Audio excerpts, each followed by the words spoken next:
tayo guys ng ating gagamitin sa biko.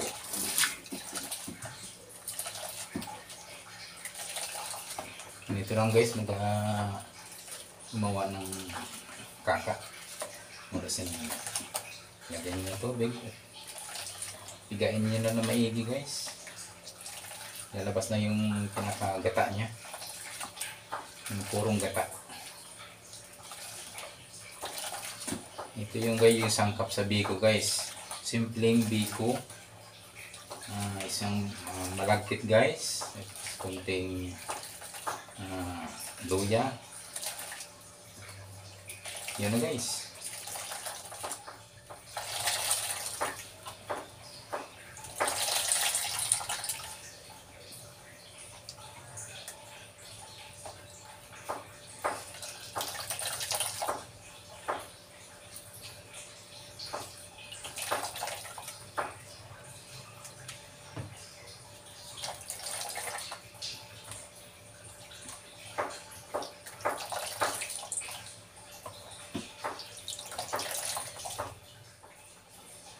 Ito guys yung finish, ito yung gata niya na guys. So isalin natin guys, salain natin. Ayan.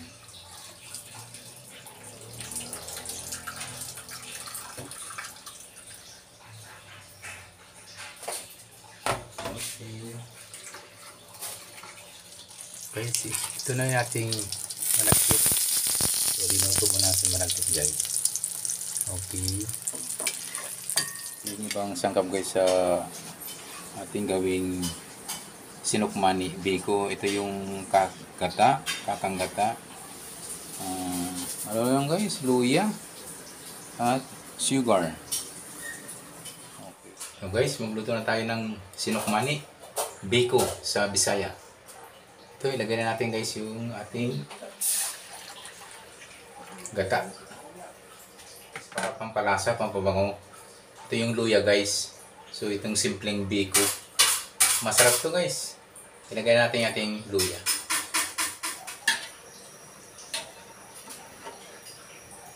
Balikan natin guys maya maya. Tuloy-tuloy lang guys pag halo. Hanggat magiging ano na siya. Magiging latik na. Yung tawag na latik.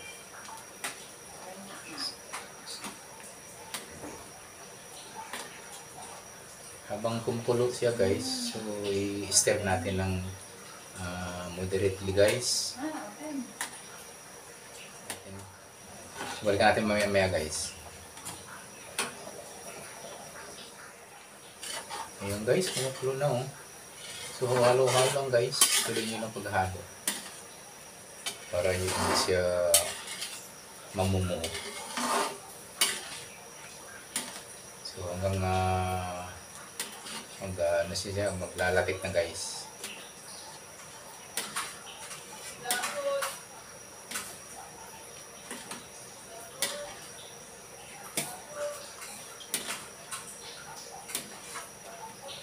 So ganito guys lang pag gumawa ng biko o sinukmani.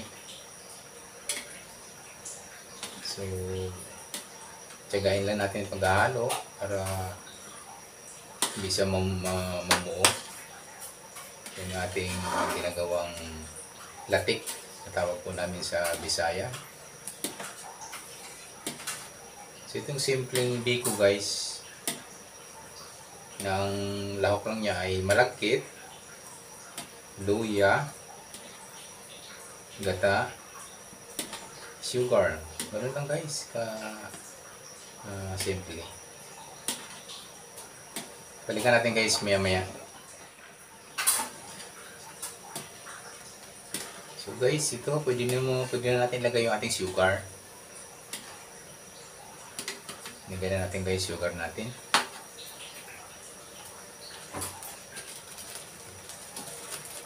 Pwede kayong gumamit guys ng white sugar, brown sugar. So depende po sa gusto nyong kulay ng inalabasan ng inyong sinukmani o biko. So guys, since 1 kilo yung ating 1 kilo yung ating biko, so half kilo ng sugar guys, para tama-tama lang yung kanyang tamis. Okay guys, so guys, huwag nyo lang tigilan paghalo guys hanggat sa magano na siya guys, maglalatik na yung tawag latik. Okay, continuous lang guys ang paghalo. Okay guys, balikan natin maya guys. Continuous lang ang paghalo hanggang sa lumapot na po. So, check lang talaga guys pag ganitong klaseng pagluluto ng sinukmani o biko. So talagang babantayan mo yung ano, kasi sumusulak ko yung kanyang ano, yung latik. Dapat na babantayan mo paghahalo. Continuous lang guys ang paghahalo nito. Talaga natin guys mamaya. So guys, malapit na ito guys. Medyo malapot-lapot ang kanyang texture.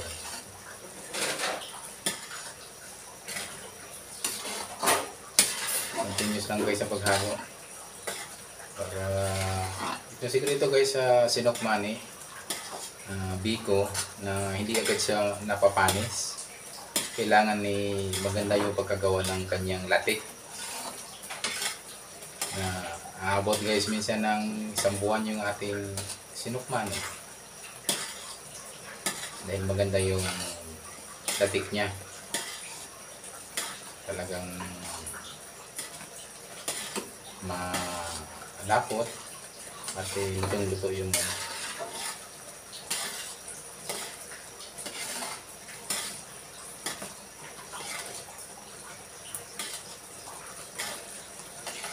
tuloy-tuloy lang guys paghalo. Hindi talagang tiyagaan lang guys dito. So guys, nakita medyo labot na guys. So mga 5 minutes pa guys.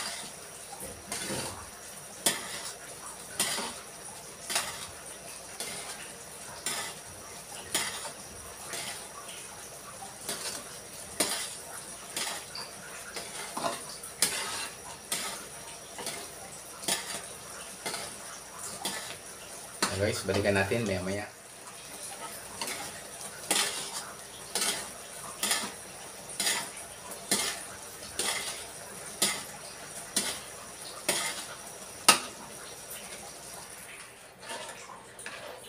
Siya guys. So tabi tayo guys ng ano, magsitisay tayo ng kunting latik.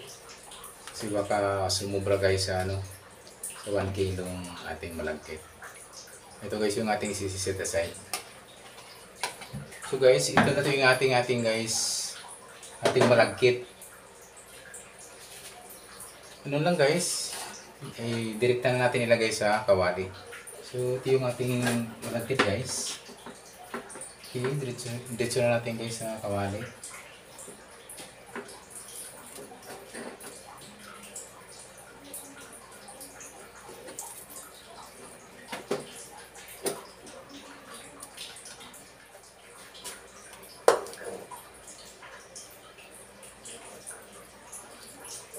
Bali guys, 1 kilo to guys.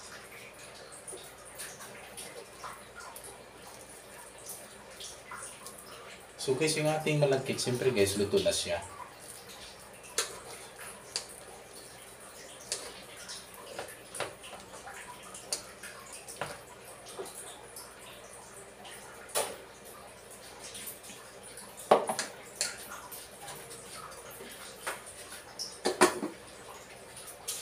Tapos guys, atin ang haluin guys. Buksan natin guys ating kalan sa mahinang apoy guys. Yan.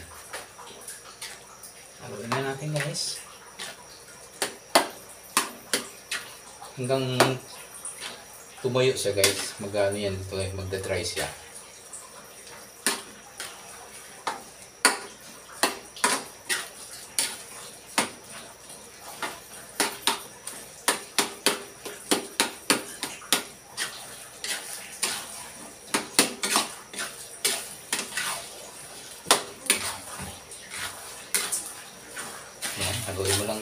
maigi para yung ating latik mahalo ng gusto dun sa kanya.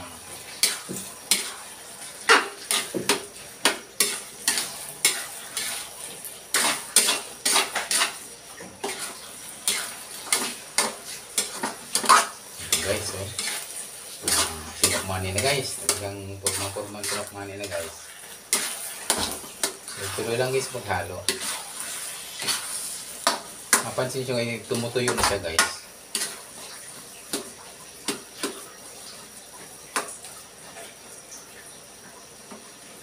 Continuous lang guys para maganda yung kanyang ano.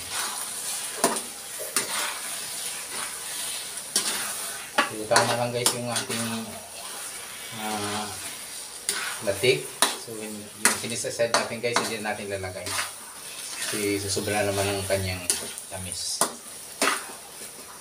So ito guys, so sabi nga guys, mahina yung ating pagkabukas para medyo magano yung ilalim. Yan guys. Yung ano pa guys, mga 5 minutes guys, okay na ito.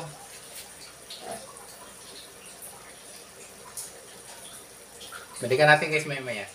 Okay guys.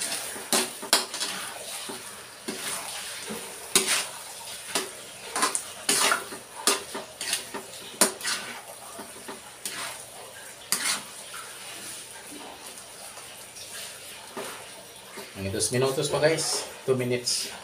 Pwede na.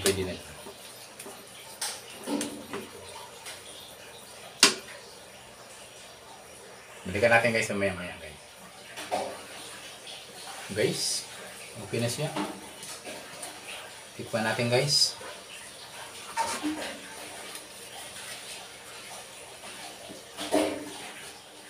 Masarap, tama lang ba guys yung kanyang tamis. Tama-tama lang. Okay guys, patayin na natin. So luto na guys yung ating sinokmani. Sa Tagalog, biko. Yun na guys. Ito na yung ating biko na po. Luto na po yung ating biko.